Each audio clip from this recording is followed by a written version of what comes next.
So good day guys, welcome back to the channel. To those of you that are yet to subscribe, be it you are new and you've not yet subscribed, make sure you do also click on the subscribe button.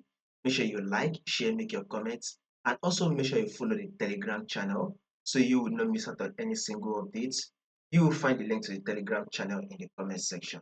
Now, yesterday I told you guys that market should push up and give us a pullback. So eventually markets did form an equal high here, and it has now given us the pullback, which is what we are expecting. Now that we've gotten this pullback, we expect market to continue up, so it is able to take out this high. So if you are not yet in the buy on your GBP USD right now, buy for the buy and hold your buy position. So market is able to come to have this equal high and possibly form a new high, thereby giving us about 100 pips. So guys, if you are not yet in the buy on your GBPUSD, going for the buy. Now to those of you that are yet to subscribe to the channel, make sure you do also click on the subscribe button. Make sure you like this video, make sure you share, make sure you make your comments, and also make sure you follow the Telegram channel. Now, if you take a look at this on your GBPUSD, previous trend on GBPUSD was a downtrend move. We were in a downtrend move, right?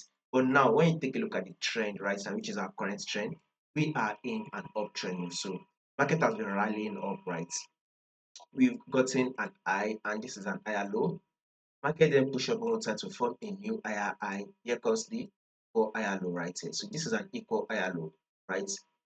This is it right here, equal higher low right here. Market then eventually push up one more time to form a new higher high. Now here comes the higher low.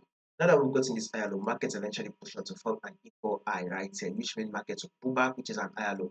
Now with this moment, we should be expecting market to continue to push up till it is able to take out this high, thereby forming a high. So this is one of the reasons why I said going for your buy and hold your buy position.